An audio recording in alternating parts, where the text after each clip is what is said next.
Samson and Delilah 16. One day Samson went to Gaza, where he saw a prostitute. He went in to spend the night with her. 2. The people of Gaza were told, "Samson is here." So they surrounded the place and lay in wait for him all night at the city gate. They made no move during the night, saying, "At dawn we'll kill him." 3. But Samson lay there only until the middle of the night. Then he got up and took hold of the doors of the city gate, together with the 2 posts, and tore them loose, bar and all. He lifted them to his shoulders and carried them to the top of the hill that faces Hebron. For some time later, he fell in love with a woman in the valley of Sorek whose name was Delila. 5. The rulers of the Philistines went to her and said, "See if you can lure him into showing you the secret of his great strength, and how we can overpower him so we may tie him up and subdue him. Each one of us will give you 1,100 shekels of silver." 6. So Delilah said to Samson, "Tell me the secret of your great strength, and how you can be tied up and subdued." 7. Samson answered her, "If anyone ties me with 7 fresh bowstrings that have not been dry, I'll become as weak as any other man." 8. Then the rulers of the Philistines brought her 7 fresh bowstrings that had not been dried, and she tied him with them.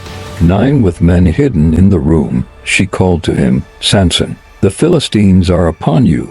But he snapped the bowstrings as easily as a piece of string snaps when it comes close to a flame. So the secret of his strength was not discovered. 10. Then Delilah said to Samson, "You have made a fool of me, you lied to me. Come now, tell me how you can be tied." 11. He said, "If anyone ties me securely with new ropes that have never been used, I'll become as weak as any other man." 12. So Delila took new ropes and tied him with them. Then, with men hidden in the room, she called to him, "Samson, the Philistines are upon you." But he snapped the ropes off his arms as if they were threads. 13. Delilah then said to Samson, "All this time you have been making a fool of me and lying to me. Tell me how you can be tied." He replied, "If you weave the 7 braids of my head into the fabric on the loom and tighten it with the pin, I'll become as weak as any other man." So while he was sleeping, Delila took the 7 braids of his head, wove them into the fabric 14, and tightened it with the pin. Again she called to him, "Samson, the Philistines are upon you." He awoke from his sleep and pulled up the pin and the loom with the fabric. 15. Then she said to him, "How can you say I love you when you won't confide in me?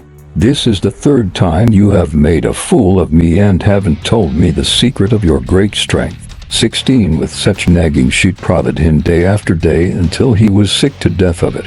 17. So he told her everything. "No razor has ever been used on my head," he said, "because I have been a Nazirite dedicated to God from my mother's womb. If my head were shaved, my strength would leave me, and I would become as weak as any other man." 18. When Delila saw that he had told her everything, she sent word to the rulers of the Philistines, "Come back once more. He has told me everything."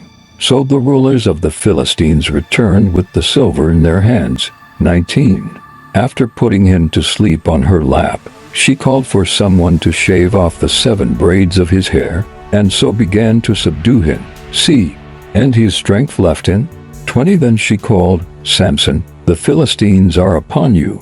He awoke from his sleep and thought, "I'll go out as before and shake myself free." But he did not know that the Lord had left him. 21. Then the Philistines seized him, gouged out his eyes, and took him down to Gaza. Binding him with bronze shackles, they set him to grinding grain in the prison. 22. But the hair on his head began to grow again after it had been shaved. The death of Samson. 3. Now the rulers of the Philistines assembled to offer a great sacrifice to Dagon their god and to celebrate, saying, "Our God has delivered Samson, our enemy, into our hands." 24. When the people saw him, they praised their God, saying, "Our God has delivered our enemy into our hands, the one who laid waste our land and multiplied our slain." 25. While they were in high spirits, they shouted, "Bring out Samson." So they called Samson out of the prison, and he performed for them. When they stood him among the pillars, 26 Samson said to the servant who held his hand, "Put me where I can feel the pillars that support the temple, so that I may lean against them." 27 Now the temple was crowded with men and women. All the rulers of the Philistines were there, and on the roof were about 3,000 men and women watching Samson perform. 28 Then Samson prayed to the Lord, "Sovereign Lord, remember me. Please, God, strengthen me just once more, and let me with one blow get revenge on the Philistines for my 2 eyes." 29 Then Samson reached toward the 2 central pillars on which the temple stood, bracing himself against them, his right hand on the one and his left hand on the other. 30 Samson said, "Let me die with the Philistines." Then he pushed with all his might, and down came the temple on the rulers and all the people in it. Thus he killed many more when he died than while he lived. 31 Then his brothers and his father's whole family went down to get him. They brought him back and buried him between Zorah and Eshtaol in the tomb of Manoah his father. He had led Israel 20 years. Footnotes Judges 16-5, that is about 28 pounds or about 13 kilograms. Judges 16:14. Some Septuagint manuscripts.